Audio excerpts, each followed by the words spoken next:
안녕하세요. 송아람 선생님입니다. 우리가 지난 시간까지 배웠던 화학 반응과 관련해서 오늘부터는 이 화학 반응에는 어떤 규칙들이 성립하는지를 살펴보려고 합니다.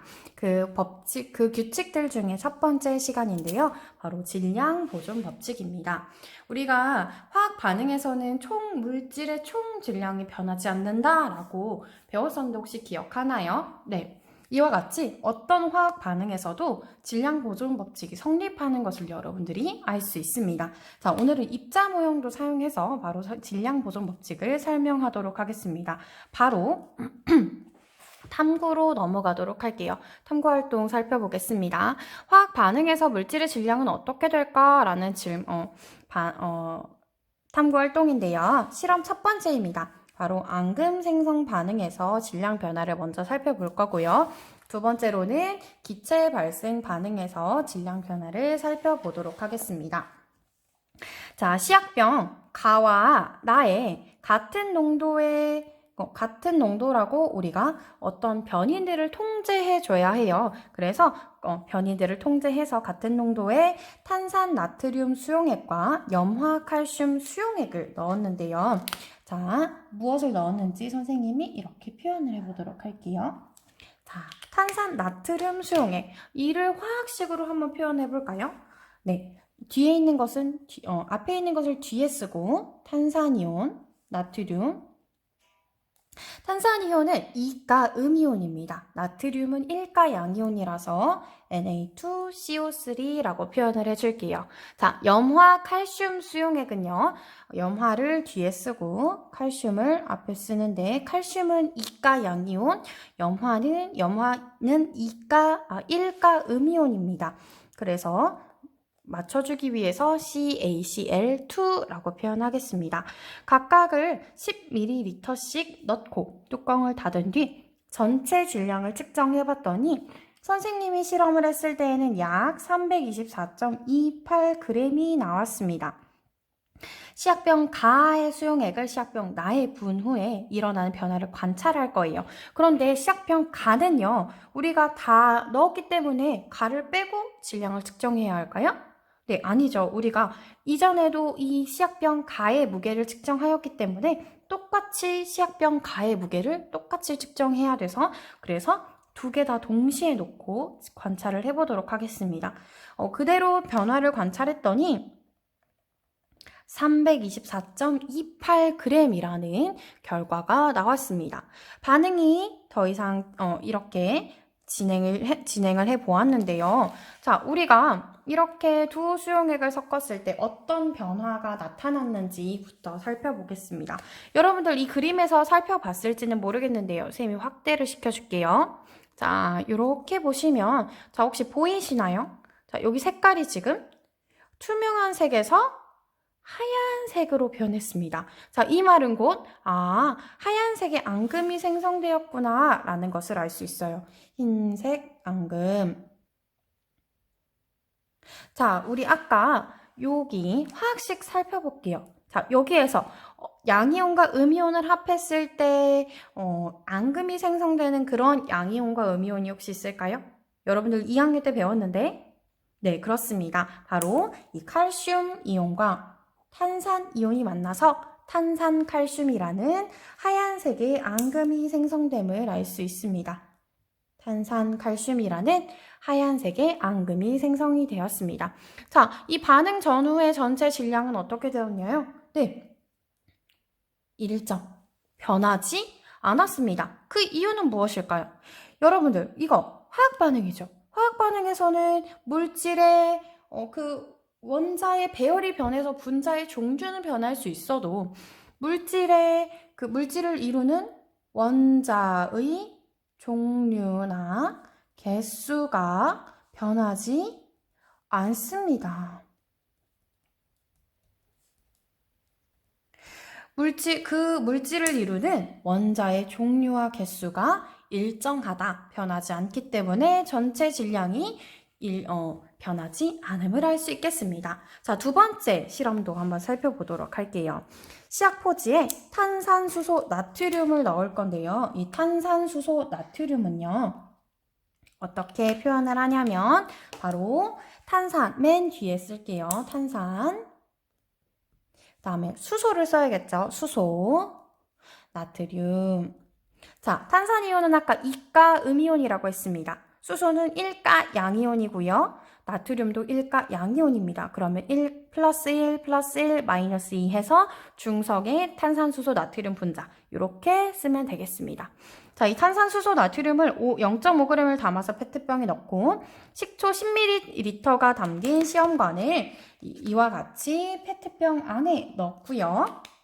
뚜껑을 닫은 다음에 전체 질량을 측정을 해보았더니 전체 질량은 약 38.79g 정도가 나왔습니다.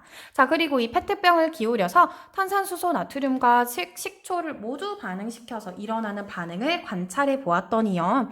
뭔가 뽀글뽀글 올라오는 것 같았습니다. 그리고 반응이 더 이상 진행되지 않았을 때 전체 질량을 측정해 보았더니 전체 질량이 38.79g이 나온 것을 확인할 수 있었습니다. 뽀글뽀글 나타날 그 기체, 뽀글뽀글 한다는 것은 거품이 나타났다는 거예요. 거품. 근데 이 거품은 곧 기체가 발생한 것임을 알 수 있습니다. 이때 발생한 기체는 바로 이산화탄소 기체입니다. 이산화탄소. 자, 이 반응에서는 이산화탄소만 발생하는 것이 아니고 이산화탄소 그리고 탄산수소 나트륨과 식초를 만나는데 식초는 우리가 아세트산이라고 합니다. 아세트산이 반응해서 이산화탄소와 물과 그리고 아세트산 나트륨이 만들어지게 됩니다. 이렇게 새로운 물질들이 생성되는 것을 확인할 수 있습니다. 자, 그러면 반응 전후의 전체 질량은 어떻게 되었나요? 네, 변화가 없었습니다. 변화 없음. 자, 그 이유는 무엇일까요? 네, 원자의 종류나 개수가 변하지 않기 때문이에요. 자, 그러면 너무 똑같죠? 세 번째 문제 한번 살펴보도록 할게요. 반응 후에 페트병을 뚜껑을 열면 전체 질량은 어떻게 될까요? 뚜껑을 열었어요. 혹시 날아갈 게 있나요? 날아갈 게 있나요? 그렇죠. 고체나 액체는 뚜껑을 열거나 뚜껑을 닫거나 변화가 없습니다. 하지만 이 기체는 공기 중으로 날아가 버립니다. 그럼 전체 질량은 어떻게 될까요? 날아간 이산화탄소의 질량만큼 전체 질량이 감소할 것이다 라고 예상할 수 있습니다. 발생한 기체가 공기 중으로 날아가니까 그 날아간 기체만큼 질량이 감소한다 라고 정리할 수 있겠습니다. 우리가 이와 같이 방금 살펴본 내용들을 정리만 해볼게요. 화학 변화가 일어날 때 그 물질을 이루는 원자나 이온은 배열만 달라지는 거지 새롭게 생기거나 없어지진 않았습니다. 그러니까 전체 질량이 달라지지 않았는데요. 이처럼 화학 반응이 일어날 때 반응 전과 후에 물질의 전체 질량은 변하지 않는다. 이것을 질량 보존 법칙이라고 하고요. 이 질량 보존 법칙을 발표한 과학자는 바로 라부아지에라는 프랑스의 화학자입니다. 자, 우리 아까 살펴봤던 탄산 나트륨 수용액과 염화칼슘 수용액을 한번 살펴볼게요. 자, 지금 분자의 개수를 이렇게 표현을 했는데요. 아까 탄산 나트륨 선생님이 Na2CO3라고 했으니까 나트륨 개수 2개, 염화칼슘은 요거 1개, 그 다음에 염화이온 2개 이렇게 똑같이 표현을 했네요. 자, 요게 그대로 혼합 용액으로 가서 만들어지는 것인데 이 CaCO3라는 탄산칼슘, 그렇죠, 요거죠. 얘네들이 붙어있네요. 하나의 분자가 되었다라는 것을 표현한 거예요. 이 표현한 그림입니다. 자, 얘네들이 이렇게 붙어서 앙금이 생성이 되었지 전체 질량은 변하지 않았습니다. 자, 이 밑에 있는 해보기 내용은 여러분들이 충분히 할 수 있을 거라 생각합니다. 자, 그러면 마지막으로 이 내용 정리하고 마치도록 할게요.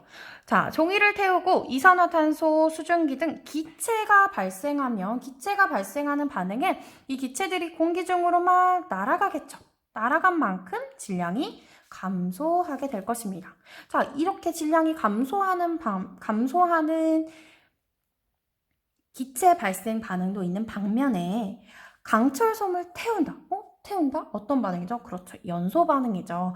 연소 반응에서는 우리가 어떤 공기 중에 무엇을 사용하나요? 그렇죠. 공기 중에 막 떠다니는 산소 기체들을 끄집어 옵니다. 그러니까 결합한 산소 개수만큼, 결합한 산소의 질량만큼 반응 후의 질량이 증가한다라고 합니다. 그런데 선생님이 모든 화학 반응에서는 우리가 지금까지 했던 질량 보존 법칙, 질량은 변하지 않는다 라고 했는데 질량이 감소한다, 질량이 증가한다 라고 하는 내용이 이상하지 않나요?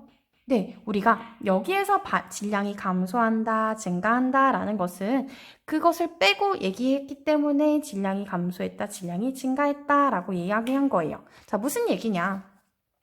자, 종이를 태우고 나서 생성된 생성물들이에요. 자, 반응물질이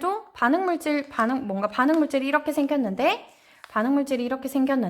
생성물질은 이렇게 떨어져 나왔어요. 그런데 이 피카츄가 도망을 갔어요. 저기 공기 중으로 날아가 버렸어요. 그러면 우리가 눈으로 보기에는 얘만 있어서 질량이 감소했다라고 이야기하는 것이지, 사실은 여기에서 화학 반응식으로 살펴보면 여기에서 이렇게 변한 것이기 때문에 뭔가 질량이 변화가 있나요? 네, 전체 질량에는 변화가 없습니다. 자, 두 번째, 연소 반응도 살펴볼게요. 연소 반응은 강철솜이라고 생각해 볼게요.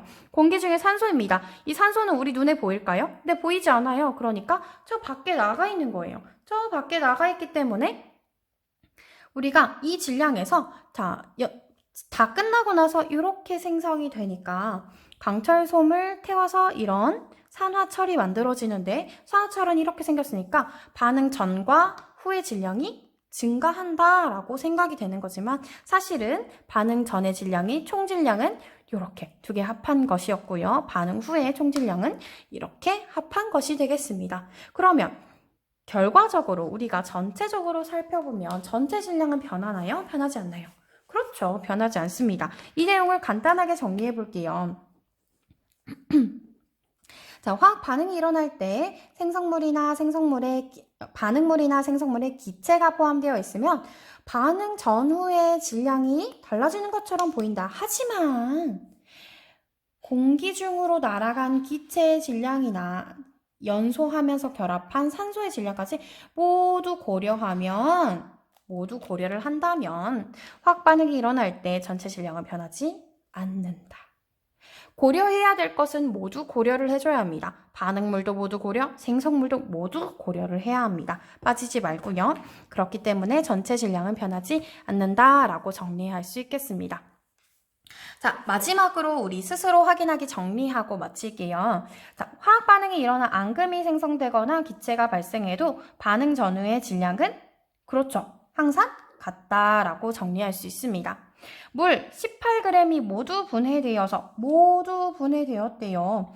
수소기체와 산소기체가 발생했다고 하는데 이때 발생한 수소기체는 2g이래요. 그러면 질량이 보존되기 때문에 물 18g에서 2g을 뺀 산소기체는 바로 16g만큼 발생되었을 것입니다.